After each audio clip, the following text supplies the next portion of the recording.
I always have felt like the luckiest guy in the world. My claim to fame is that I was the first volunteer in the Hunger Project.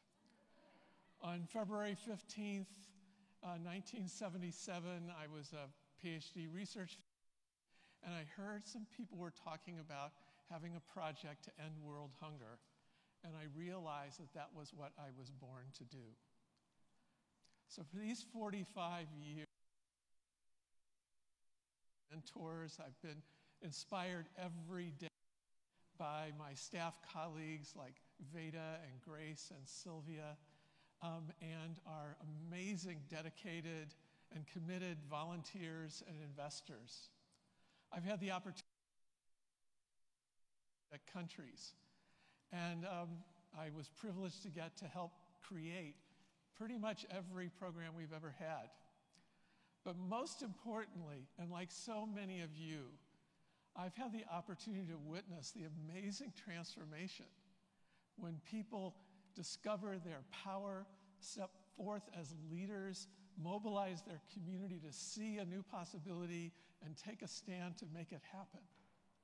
As you've heard tonight, in communities where we work, girls are stopping child marriage, families are producing more food, communities are building resilience to climate change, stopping religious conflicts, and rebuilding livelihoods that were destroyed by COVID. I will never forget one animator in Bangladesh. She had never been able to walk. She didn't even own a wheelchair. And I heard her at an animator reunion. She crawled across the floor, pulled herself up on the podium, and let people know that she was an animator. She was mobilizing her community, and before the Hunger Project, she never knew she had legs. This is the historic and human journey that we are all privileged to be a part of. So I want to thank you, each and every one of you, for having the generosity of spirit to be on this journey. Some of you, like my friend Dr. Charles E. McNeil over here, have been with us for more than 40 years under the astonishing leadership of Joan Holmes. Almost everybody here has been with us for years, and some of us have been with us for a few hours. We are privileged to have with us tonight, as you heard earlier, representatives from UN agencies that we have partnered with. And what has characterized this journey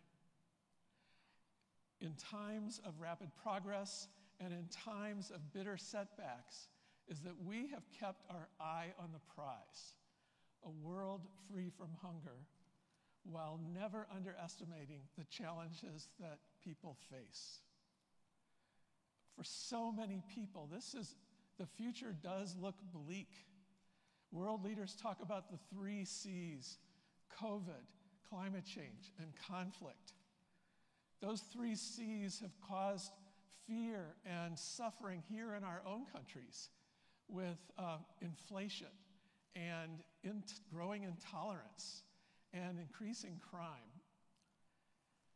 Yet it is so much deeper in its impact on the hundreds of millions of small-scale food farmers, mostly women, who make up the majority of hungry people in our world. At this moment, we are definitely in this together. Yet our deep interdependence and our profound humanity are what we can draw on to overcome the setbacks that the 3 C's have caused. So, there is a journalist who I admire. His name is Raj Kumar.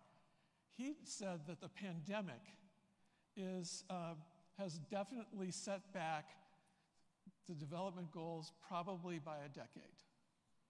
However, he said, it has probably also accelerated the transformation of development by a decade. By that he meant that world leaders are finally beginning to see that top-down solutions are not the right way to end hunger. That ending hunger requires shifting power and resources to local communities.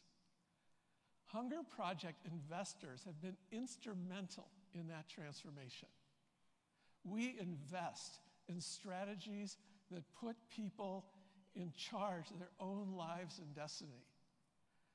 We invest in advocacy that is convincing leaders of this truth.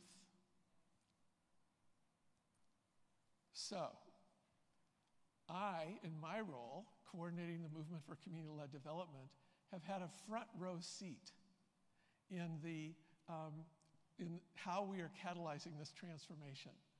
For example, after years of advocacy, the world's largest aid agency, USAID, has publicly committed to shift half of their $46 billion a year budget away from top-down traditional projects to those that truly put local communities in the driver's seat.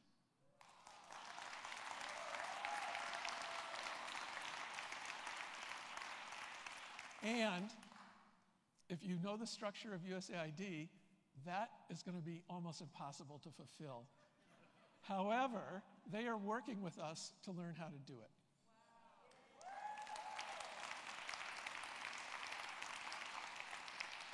I'd like to share with you two things that I've learned from some of the amazing mentors I've had an opportunity to meet.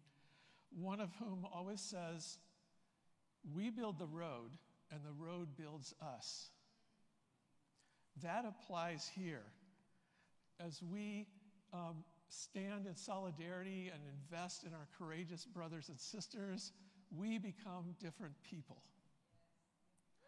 Our deep interconnectedness, our profound solidarity gives meaning to our lives. For my wife, Carol, and me, this goes even beyond the Hunger Project. It has resulted in a deeper involvement in our church, a new relationship with homeless people in our community, and the ability to welcome refugees from Afghanistan and Venezuela into our city.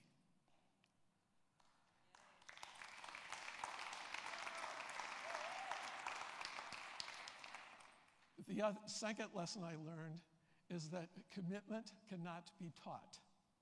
It can only be caught. So each of you are probably one of those individuals that everyone around you looks to see how they should deal with this moment. And that brings us to the urgency of now. I want to invite you now to step forward in your responsibility as a planetary citizen. I invite you to invest in the Hunger Project. I invite you to invest at a level that inspires you, that perhaps takes your breath away. I invite you to invest in a way that expresses your commitment to humanity and to our planet.